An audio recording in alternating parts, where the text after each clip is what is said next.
And then came to my understanding Daniel 4:17. When the Bible said that all the living may know that the Most High rules in the affairs of men, that this is the decree of the watchers and of the holy ones, the angels and the intercessors over countries and communities and families, that the Most High rules in the affairs of men and give the kingdoms of men to whomsoever he chooses. Mr. President, I want to thank you for your example, for being such an example to all of us and to so many, that when you were in opposition, you did engage the church community. And all of these men and women of God that are gathered here to stand in prayer for you, with you, to intercede, that God may give you the upper hand in this election. And he did. And as I've always said, that you're a man that remembers and that you don't forget.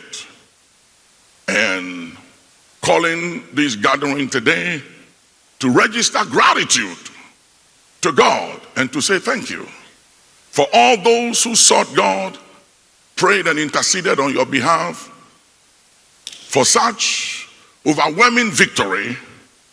I want to thank you for not forgetting, because this is one of the weaknesses of men, and especially people who come into success, into power, into greatness, that most time there's a tendency of forgetting from whence you have come from.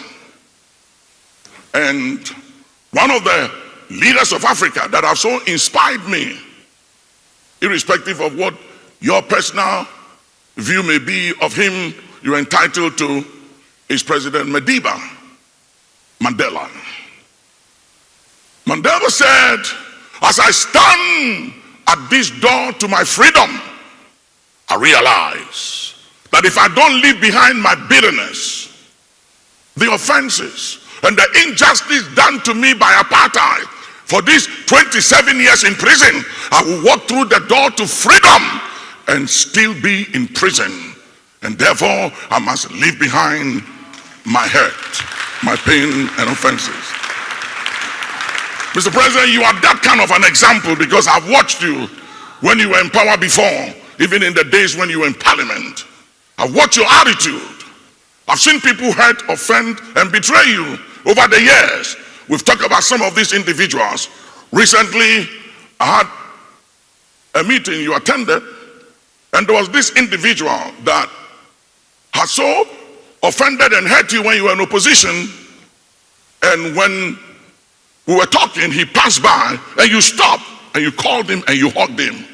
I looked at you and I said, what kind of a man is this? And after, he said to me, do you realize that he spotted me and hugged me? What kind of a power is that? And I said, it's a power of humility. Walking in humility.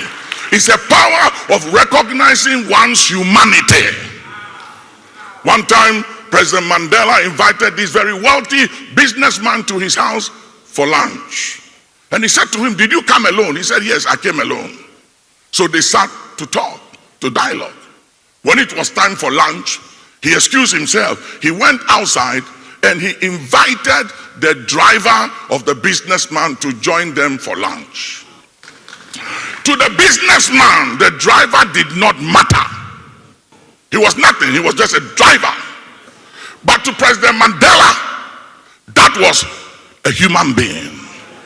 To President Mandela, he mattered. And that is the kind of president we have, that you don't discriminate. You have not lost your common touch. Whether in opposition or in government, you are not vindictive. Please stay that way. Don't change. And I want to admonish all the ministers that sit in council with Mr. President, don't be vindictive. Don't pay evil for evil. Don't seek to settle scores with anybody. And do not use the victory and the glory of this president to settle scores with anyone, because there are implications for that. When you use power given to you and entrusted to you for the benefits of people and the citizen to settle scores and to prove a point, there are serious implications for that.